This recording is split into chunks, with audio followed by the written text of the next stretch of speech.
할렐루야. 오늘도 주님이 주시는 귀한 은혜가 우리 사랑하는 좋은육교회 모든 성도들의 삶의 자리에 충만하게 임하시기를 주님의 이름으로 간절히 축원합니다. 오늘은 교회력으로 제504회 종교개혁주일로 지킵니다.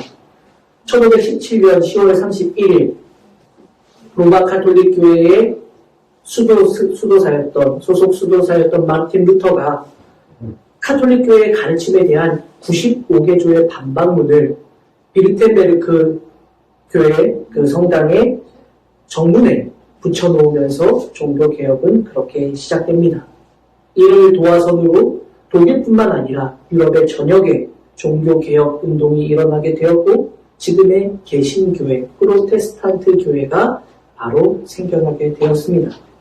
이를 기념해서 개신교회는 10월 31일을 종교개혁일로 그리고 10월 마지막 주일을 종교개혁주일로 지키고 있습니다. 전에도 말씀드린 적이 있었는데 종교개혁의 세 가지 중요한 강령, 그것은 솔라 피데, 오직 믿음으로, 솔라 그라티아, 오직 은혜로, 솔라 스크립투라, 오직 성경으로 라는 것입니다. 근데 여러분 참 아이러니하지요? 종교개혁이라고 한다면 개혁, 여러분 개혁은 무슨 뜻입니까? 없던 것을 만드는 것은 개혁이 아닙니다. 없던 것을 만드는 것은 개혁이라고 부르지 않아요. 개혁이라는 것은 새롭게 바꾼다라는 것이죠. 그러니 기존에 원래 있던 것이 있었고 그것을 새롭게 하는 것이 개혁입니다. 없던 것이 아니란 말이죠. 그러면 종교개혁이라고 한다면 종교를 새롭게 하는 것이 바로 종교개혁입니다. 그러니 여러분 원래 기존의 종교가 있었고 그것에 대해서 새롭게 하기 위해 시작된 것이 바로 종교개혁운동이라는 것입니다. 개혁이라는 원래 있던 것에서 새롭게 바꾸는 것, 제도나 기구 따위를 새롭게 뜯어 고치는 것이다 라고 국어사전적 의미에서는 그렇게 정해주고 있습니다. 그러니 여러분 종교개혁이라고 본다면 기존에 있던 종교의 제도나 혹은 기구나 혹은 여러 가지 사상 같은 것들이 잘못되어서 그것을 새롭게 뜯어고치기 위해서 벌어난 운동, 바로 이것이 종교개혁 운동입니다. 잘못되었던 것들이 있다든지 구조적인 어떠한 문제가 있다든지 어긋난 것들을 바로잡기 위해서 시작된 것이라는 이야기입니다. 그러면 여러분 종교개혁 운동이 504년 전에 일어났는데 그들의 행동 강령, 가장 중요한 본질적인 것이 오직 믿음, 오직 은혜, 오직 성경이라고 말하고 있는 것에 우리는 주목해 보아야 합니다. 왜냐하면 그들이 종교개혁을 일으킨 그 기본 베이스인 종교는 로마 카톨릭이기 때문입니다. 카톨릭 교회, 지금도 카톨릭 교회가 있지만 카톨릭 교회는 카톨릭이라는 뜻은 보편적인 교회를 의미합니다. 그러면 교회를 의미하는 거죠. 카톨릭이라는 것은 보편적인 교회를 의미합니다. 그러면 교회에서 종교개혁이 일어났는데 말이에요. 원래 교회가 있는데 그 교회에서 이것이 잘못되었습니다라고 개혁운동을 합니다라고 개혁을 했는데 그 개혁의 핵심 모토가 뭐냐? 오직 믿음, 오직 은혜, 오직 성경이라는 것에 우리는 주목해 보아야 합니다. 왜냐?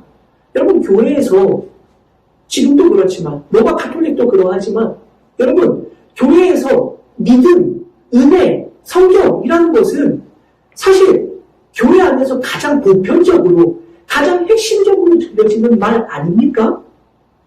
교회 안에서 가장 중요하게 자주 빈번하게 가장 핵심적인 것으로 언급되는 것들이 바로 믿음, 은혜, 성경 바로 이런 것들이 아닙니까? 그런데 종교개혁자들은 교회를 다시금 새롭게 하겠다, 잘못된 것들을 뜯어 고쳐서 바르게 하겠다라고 말하면서 그들의 그 목적은 오직 믿음이다, 오직 은혜다, 오직 성경이다 라고 말하는 것은 좀 아이러니합니다. 교회에서 본질적으로 가장 중요한 것들이라고 여겨지만 그것들을 오히려 모토를 삼아서 뜯어 고쳐서 이렇게 해야 된다라고 말하니 사실 의아하고 쉽게 이해가 되지 않습니다. 교회 밖에 세상 사람들에게 이 이야기를 한다면 그럴 수도 있겠구나 라고 하지만 아니요. 그런데 사실 세상 사람들에게조차도 믿음, 은혜, 성경을 이야기하면 저 사람 교회 다니는 사람이구나 라고 할 법한 그런 이야기들임에도 불구하고 종교개혁자들은 바로 이것이 그들의 핵심 강령이다 라고 말하고 있는 건, 여러분, 종교개혁 504년 전 오늘 바로 그렇게 시작된 종교개혁의 그 본질, 오늘 우리는 이 신앙의 자리, 우리의 신앙의 자리에서 이것이 과연 무엇을 의미하는가 다시 한번 되짚어보고 말씀을 통해 함께 은혜를 나누어 보려고 합니다. 믿음, 은혜, 성경, 이것이 종교개혁의 핵심 강령이 되었다라는 말을 되짚어서 우리가 생각해보면, 여러분, 이것을 위해서 우리가 종교개혁을 한다라고 말하고 있으니 이 말을 되짚어서 생각해보면 여러분 어떤 거예요? 기존의 교회는, 여러분 어떠했다고요? 기존의 교회는 바로 이것들이 중요한 가치가 되지 못했다라는 것을 전제하게 되는 것입니다. 오직 믿음, 오직 은혜, 오직 성경, 기독교 신앙의 가장 중요한 가치, 기준인 바로 이것들이 제대로 세워지지 않았다라는 것을 우리는 짐작해 볼 수가 있는 것입니다. 교회에서 믿음이, 은혜가, 성경이 중심이 되지 못하였기에 교회는 이제 바로 이것을 붙잡고 개혁되어야 한다. 오직 믿음으로, 오직 은혜로, 오직 성경으로 교회는 새로워져야 한다라고 종교개혁자들은 개혁의 깃발을 들었던 것입니다. 504년 전 비르텐베르크 대학의 교회 성당의 정문 앞에 95개조의 단방문, 이것은 성경적으로, 신학적으로, 신앙적으로 맞는 것입니까? 토론을 하자라고 붙였던 바로 그 마르틴 루터, 종교를 새롭게, 교회를 새롭게 하기 위해 외쳤던 마르틴 루터의 외침을 그로부터 504년이 지난 바로 오늘 이 아침에 오늘 우리에게 주신 하나님의 말씀을 통해서 우리가 함께 나누고 그 말씀을 통해 우리의 신앙의 자리에서의 바로 이 오직 믿음, 오직 은혜, 오직 말씀은 우리의 자리에서 어떻게 고백되어져 가고 있는가라는 것을 우리가 함께 말씀을 통해 나누어 보려고 합니다. 오늘 본문 8절에 보면 바울은 그러나 너희가 그때는 이라고 말하면서 말씀이 시작됩니다. 그때에는 이라는 이 헬라어 단어 토테라는 단어는 9절에서 이제는 이라고 말하는 이 니이라는 단어와 비교되어서 대조되어 사용할 수 있습니다. 바울이 참 잘 사용하는 표현입니다. 과거의 그때 그리고 현재의 지금을 비교하여 설명할 때 바울은 이 단어들을 사용합니다. 에베소서 2장에서도 과거와 지금, 과거의 그때와 현재의 지금을 비교할 때 이 단어들을 사용한 바 있습니다. 그러면 그때 갈라디아 교회 성도들에게 그때는 과연 어떠한 때입니까? 본문 앞의 말씀들을 함께 묵상하면서 보면 그때는 4장 1절과 3절의 표현대로 보자면 어렸을 동안에 라고 우리는 볼 수 있습니다. 4절을 보면 그때는 아직 때가 차지 않은 때라고 말하고 있습니다. 7절을 보면 내가 이후로는 종이 아니요 아들이니 라는 이 말씀을 근거로 보면 그때는 아직 종이고 아들이 아닌 때라는 것을 알 수 있습니다. 8장 3장의 말씀을 통해 우리는 바로 이때가 아직 믿음이 오기 전이라는 것을 알 수 있습니다. 여러분 정리해보면 바울이 말하는 갈라디아 교회의 그때는 어떠한 때냐? 아직 믿음 안에 있지 않을 때였고 그래서 그때는 유업을 이을 자이긴 하지만 아직은 어린 때여서 종과 같을 때였다라는 것, 그래서 아들이 아직은 아닌 때였다는 것을 우리는 알 수 있습니다. 그렇게 보면 이때는 아직 아들의 지위를 그들은 갖고 있지 않았을 때였습니다. 그래서 8절에서 바울은 바로 그때에는 너희가 하나님을 알지 못하여 본질상 하나님이 아닌 자들에게 종노릇을 하였다라고 그렇게 말하고 있는 것입니다. 갈라디아 교회가 생기기 이전에, 즉 복음을 접하지 못했던 그때의 갈라디아 교회의 성도들은 바로 이런 모습이었다라고 바울이 그렇게 말해주고 있는 것입니다. 그때는 하나님이 그들을 자녀로 삼아 주셨지만 아직은 어렸을 때여서 그들이 스스로 자신이 하나님의 자녀라는 것을 알지 못했고, 그래서 그들은 하나님이 아닌 것들, 그런 것들을 섬기면서 살아오고 있었던 너희들이었다라고 그렇게 바울이 말하고 있는 것입니다. 이해가 되지 않습니까? 그들은 이방인들이기 때문에 그렇습니다. 이방인이었기에 복음을 접해듣기 이전에 하나님을 그들은 알지 못했습니다. 그래서 하나님이 아닌 헛된 것들을 쫓아 섬기며 살아가고 있었습니다.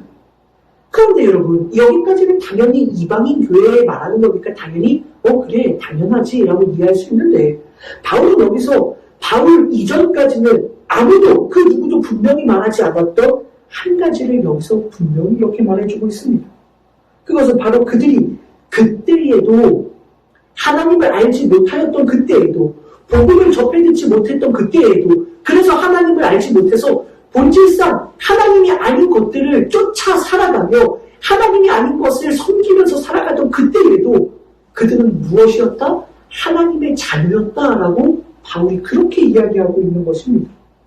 그 지위를 얻지 못했을 뿐이지 그들은 그때에도 하나님의 아들, 자녀였다라고 말하고 있습니다. 그래서 바울은 하나님께서 그 이방인들, 당신의 자녀들에게 하나님과 그 아들 예수 그리스도를 전하기 위해 바로 자신을 이방인의 사도로 세우셨다라고 이미 그렇게 말했던 것입니다. 여러분, 그때는 그랬습니다. 자신들이 하나님의 자녀라는 것을 알지 못하였기에 헛된 것들을 쫓아 섬기며 살아왔습니다. 하나님의 유업을 이을 자라는 것을 전혀 알지 못하였기 때문에 이방의 종으로서 그들은 그렇게 살아왔습니다. 그러나 바울은 9절에서 이제는 너희가 하나님을 알 뿐 아니라 더욱이 하나님이 아신 바 되었거늘 이라고 이렇게 말합니다. 지금은 어떠하다고요? 너희가 하나님을 안다라고 바울이 이야기합니다. 왜요? 복음을 접해 들어서 하나님을 이제는 알게 되었다라는 이야기입니다. 이전에는 몰랐지만, 이전에는 하나님을 너희가 알지 못했지만 이제는 너희가 하나님을 알지 않느냐? 바울이 그렇게 말하는 겁니다. 그런데 그것보다 더 중요한 것이 있어요. 더욱이 하나님이 아신 바 되었거늘. 자, 이 표현을 바울이 지금 합니다. 더욱이라는 이 표현은 앞에서 말한 것보다 더 중요한 것은 이라는 말입니다. 그러니 앞에서 뭐라고 말했어요? 너희가 하나님을 알았다라고 말하잖아요. 그러니 하나님이 아니라 너희가 하나님을 알았다. 그런데 그것보다 더 중요한 것이 있다 라고 말하면서 뭐라고 이야기하느냐? 그것보다 더 중요한 것은 뭔지 아느냐? 하나님이 너희를 아신 바 되었다 라고 바울은 그렇게 이야기하는 것입니다. 더 중요한 거, 너희가 하나님을 아는 것보다 더 중요한 건 뭔지 알아? 하나님이 너희를 아신다라는 거야 라고 바울은 그렇게 말하고 있습니다. 그런데 이 표현이 그들은 하나님의 자녀였다라는 말씀에 연결해서 이해해 볼 수 있습니다. 왜냐하면 이 단어가, 여러분, 이 시제가 중요해요. 헬라어 단어 시제가 참 중요한데 부정과거 분사로 사용되어져 있습니다. 그럼 이 표현을 더 정확하게 번역하자면 하나님에 의해서 이미 알려졌다라고 바울은 그렇게 이야기하는 것입니다. 그러니 앞에 이 표현과 연결해서 보면 하나님이 이제 너희가 하나님을 알았기 때문에 하나님이 이제 나도 너희를 안다라는 것이 아니에요. 무슨 이야기입니까? 시제 때문에 이것을 정확하게 번역하면 하나님이 이미 너희를 알고 계셨기에 너희를 하나님의 자녀로 이미 삼아주셨기에 그래서 너희도 하나님을 알게 되었다라고 바울은 그렇게 이야기하고 있는 겁니다. 여러분, 중요해요. 이게 조금 비슷한 것 같지만 다른 거예요. 무슨 이야기냐? 너희가 하나님을 알아. 그런데 그것보다 하나님이 너희를 알고 계시다는 게 더 중요해. 라는 말이 아니라 이 말은 너희가 하나님을 알아서 하나님이 너희를 알아주셨다는 것처럼 이해가 되는데 사실 본문의 말씀은 그런 뜻이 아니에요. 하나님이 이미 너희를 알고 계셨고 하나님이 이미 너희를 자녀를 삼아주셨기 때문에 너희도 하나님을 알게 되었어 라고 바울은 그렇게 이야기하고 있는 겁니다. 이게 더 중요해. 하나님이 너희를 이미 알고 계셨다라는 것, 하나님이 이미 너희를 자녀 삼아주셨다라는 것, 이게 더 중요해. 그래서 너희는 하나님을 알게 된 거야 라고 바울은 그렇게 이야기하고 있는 것입니다. 중요합니다. 우리가 하나님을 알기 이전부터 하나님이 우리를 이미 알고 계셨다 라고 말하는 겁니다. 내가 하나님을 나의 아버지라고 고백하기 이전에 하나님은 먼저 너희는 내 자녀다 라고 이미 하나님이 인정해 주셨다 라고 바울은 이야기하고 있는 것입니다. 그때 이전에 과거에는 그들 스스로가 하나님께서 그렇게 자신들을 하나님의 자녀로 하나님이 이미 알아주신 자들로 그렇게 여겨주셨다는 것을 알지 못했습니다. 그래서 과거에는 그렇게 이방의 신들에게 헛된 것들의 종노릇하며 살아왔던 것입니다. 그러나 이제는 지금은 현재에는 너희가 하나님이 이미 너희를 자녀 삼아주셨고 하나님이 이미 너희를 알고 계셔서 너희로 하여금 하나님을 알게 하셨다는 것을 너희도 알고 있지 않느냐? 바울은 그렇게 이야기하고 있는 것입니다. 그러니 이제는 하나님의 자녀, 하나님의 백성, 하나님이 이미 아신 자, 바로 그런 존재로 살아야 되는 것이 맞지 않느냐? 바울은 그렇게 이야기하는 것입니다. 여러분, 그런데 이어지는 9절 하반절에 보면 바울이 뭐라고 이야기하고 있는지를 주목해 봐야 합니다. 어찌하여 다시 약하고 천박한 초등학문으로 돌아가서 그들에게 종노릇하려 하느냐라고 바울은 그렇게 말합니다. 천박하라는 이 단어는 다소 번역에 오해의 소지가 있습니다. 천박하다라는 단어는 보통 우리가 하찮는, 별 볼 일 없는 이런 의미, 천한 것이라는 의미의 단어로 해석하고 그렇게 받아들이는 뜻이 단어입니다. 그런데 사실 이 단어의 원뜻은 결핍이라는 뜻입니다. 결핍. 천한 거야, 하찮은 거야가 아니라 부족한 거야 라는 의미입니다. 즉 초등학문은 약하고 무익해서 부족하고 결핍되어져 있는 그러한 학문이라는 뜻입니다. 그러면 여러분 초등학문은 또 무엇입니까? 초등학문이라는 이 단어가 4장 9절 오늘 본문의 말씀 이외에도 3절에도 기록되어 있는데 이 단어의 원래 의미는 말 그대로 기초적인 학문, 가장 기본적인 학문, 학문의 기초가 되는 그러한 것들을 말하는 단어입니다. 여러분, 학교를 다닐 때도 초등학교가 있고 중학교가 있고 고등학교가 있고 대학교가 있잖아요. 초등학교를 졸업을 해야 중학교를 가고 중학교를 가야 고등학교를 가고 그 다음에 대학교를 가는 것처럼 초등학문이라는 것은 학문의 가장 기초적인 것을 그렇게 배우는 것을 바로 초등학문이라고 합니다. 그럼 여러분, 이 초등학문이라는 것, 그것은 지금 오늘 본문에서 결핍하고 부족한 것이야 라고 바울은 이야기하고 있는 것입니다. 그 초등학문은 부족해 라고 말하는데 여러분 이 초등학문은 우리가 생각할 때에 많은 신학자들이 이것은 무엇을 의미하는 것이다 많이 이야기하지만 본질적으로 바울이 여기서 초등학문이라고 이야기하는 것은 세상적인 학문이 아니라 율법을 말하고 있다는 것을 말씀을 묵상하다 보면 알 수 있습니다. 율법을 지칭하는 것입니다. 그래서 바울은 골로새서 2장 8절 그리고 20절에서도 이를 분명히 언급해주고 있습니다. 그래서 이 표현을 다시 정리해보면 바울은 갈라디아 교회를 향해서 이렇게 말하는 겁니다.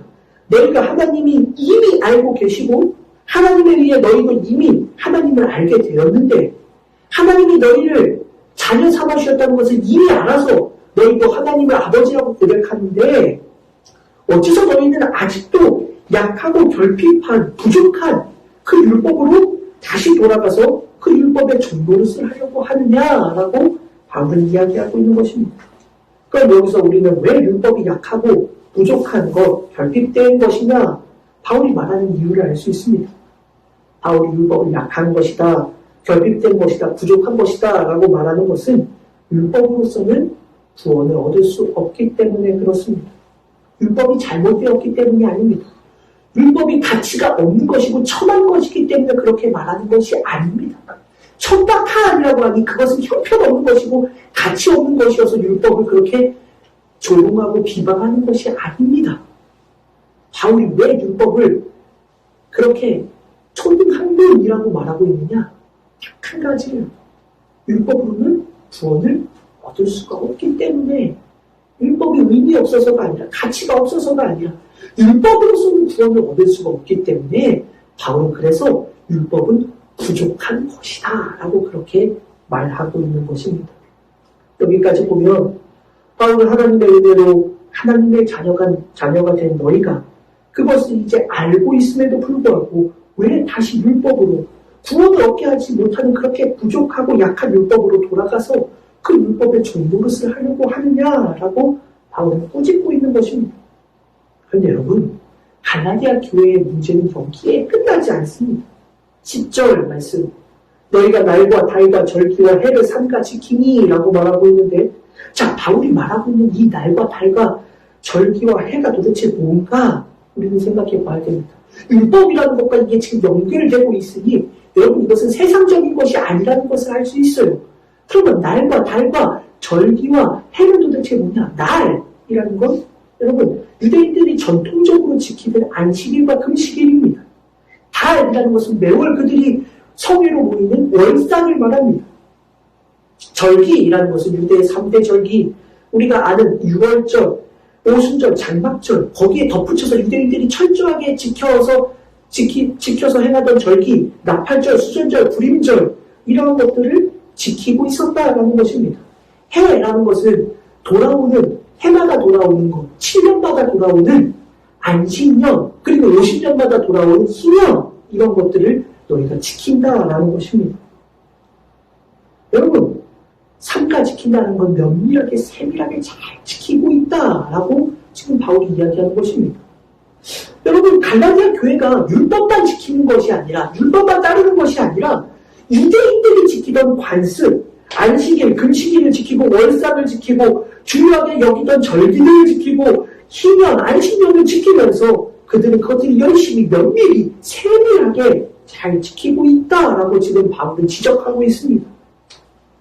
유대인들도 아닌 그들이 도대체 왜 이것들을 지키고 있을까요? 유대인들도 아닌데 율법을 지키는 것까지는 그래요. 율법은 그래 이해할 수 있어요. 율법. 그럼 율법에는 하나님의 뜻이 나타나 있으니 그것을 지키는 것까지는 그래도 그나마 이해할 수 있어요. 그런데 왜 도대체 이방인들인 그들이 유대인의 관습까지도 지키고 있느냐라는 것이에요. 왜 그럴까요? 그 이유는 그들은 유대인이 되어야만, 유대인처럼 잘 지켜야만 구원을 얻을 수 있다라고 생각했기 때문입니다. 율법을 지켜야만 구원을 얻는 것을 넘어서서 말이에요. 율법을 지켜야 구원을 받아라는 것을 넘어서서 이제는 어디까지 갔느냐?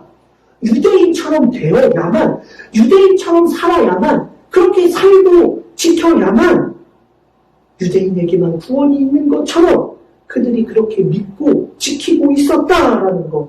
그래서 열심히 율법도 지키고 그들이 살아가는 삶의 관습까지도 지키면서 그렇게 갈라디아 교회의 성도들이 살아가고 있었다. 바로 이것을 바울이 이야기하고 있는 것입니다. 그래서 바울은 11절에서 이렇게 말합니다. 내가 너희를 위하여 수고한 것이 헛될까 두려워하노라. 즉 이러한 갈라디아 교회의 모습을 보면서 너희가 구원의 길에서 떠나 다시 멸망의 길로 떨어질까 염려하고 걱정하고 있다라고 바울은 그렇게 말하고 있는 것입니다. 여러분, 바로 이것을 우리는 주목해 보아야 합니다. 갈라디아 교회가 율법을 따르는 것보다 더 큰 문제는 그들이 지금 무엇이 되고 싶어한다? 유대인이 되고 싶어한다. 유대인처럼 살아가기를 원한다라는 것에 그들의 진짜 문제가 있는 것입니다. 도대체 왜 그들이 유대인처럼 살아가기를 원합니까? 왜 그들이 유대인처럼 되기를 바라고 있습니까? 왜요? 유대인들만이 구원받을 자들이라고 생각하고 있기 때문에 그렇습니다. 1차적으로 이렇게 된 이유는 거짓 복음을 전하는 이들, 거짓 선지자들, 율법을 잘 지켜야만 구원을 받는다라고 거짓 복음을 전했던 이들이 1차적인 문제이지만 여러분, 교회는 그들이 전한 거짓 복음을 붙잡고 따르는 것만을 한 것이 아니라 거기서 더 나아가서 유대인처럼 살아가려고 그렇게 열심히 노력하고 면밀히 살피면서 그들의 관습까지도 따라 살아가고 있었다. 여러분, 이것이 왜 문제가 될까요?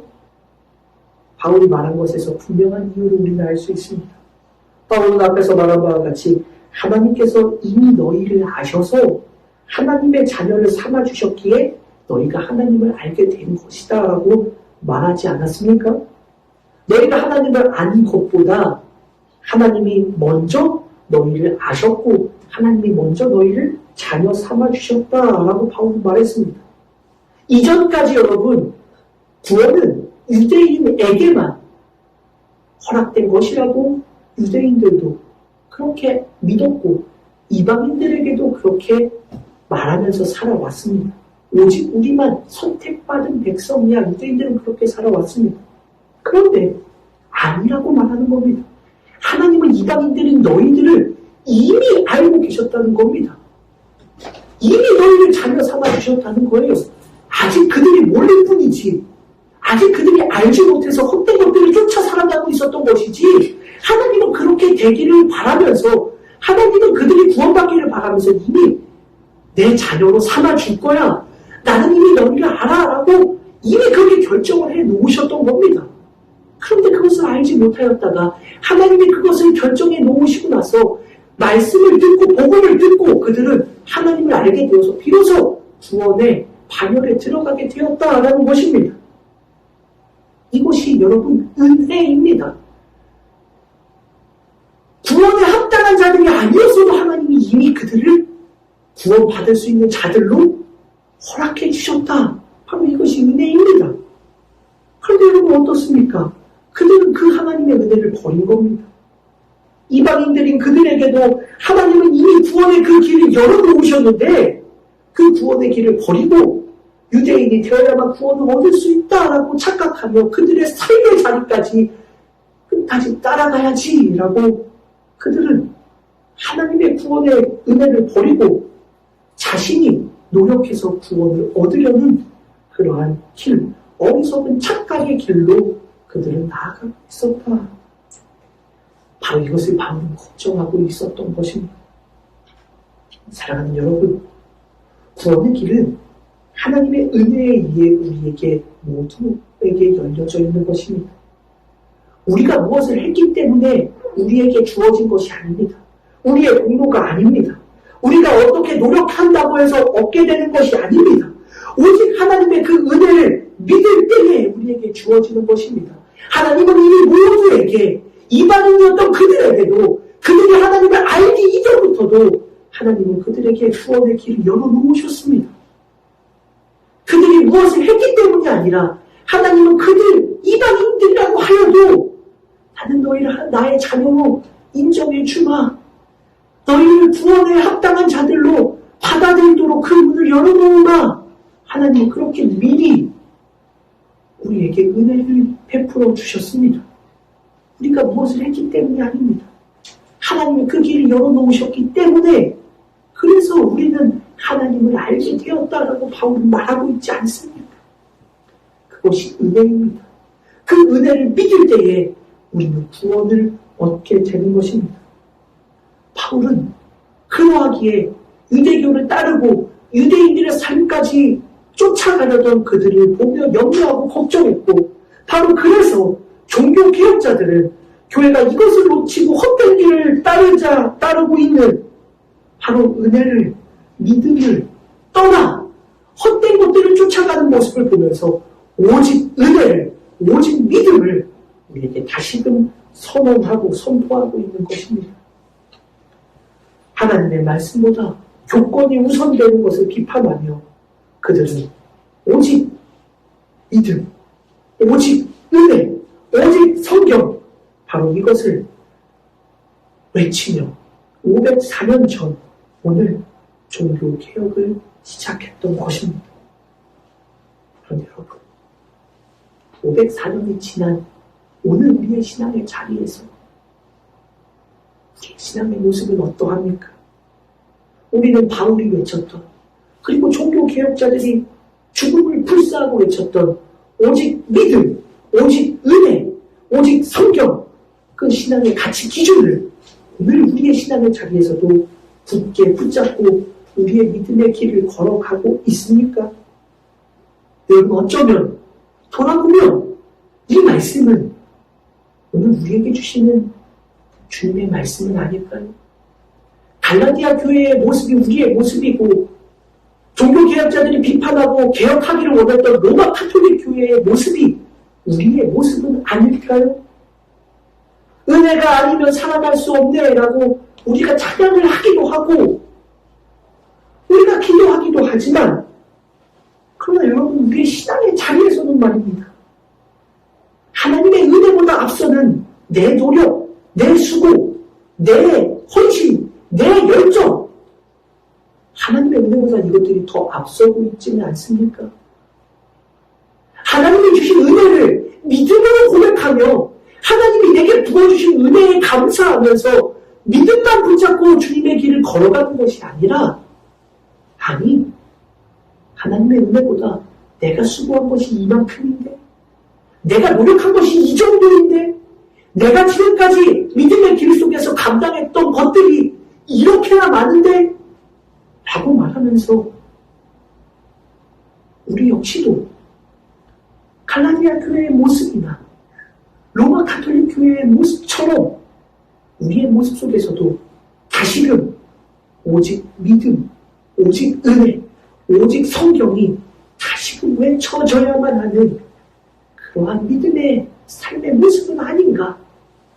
저도 우리 모든 성도님들도 우리의 신앙의 자리를 다시 돌아볼 수 있기를 간절히 소원합니다. 내가 무엇을 했기에 내가 교회에서 이만한 봉사를 했기에 하나님의 은혜보다는 하나님을 믿는 것보다는 내가 이렇게 해서 이렇게 노력했으니 여기까지 왔지 그런 모습이 우리 가운데 없느냐.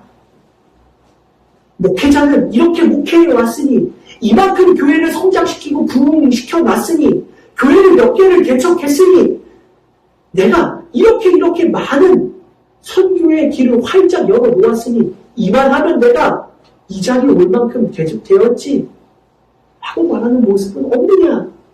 성도들의 신앙의 자리에서도 내가 교회를 위해 이렇게 시간을 봉사하고 이렇게 맡겨진 사명을 감당하고 물질을 드리고 이러한 일들을 감당하면서 내가 여기까지 왔지라고 말하는 은혜보다 나를 드러내는 모습은 과연 없는가?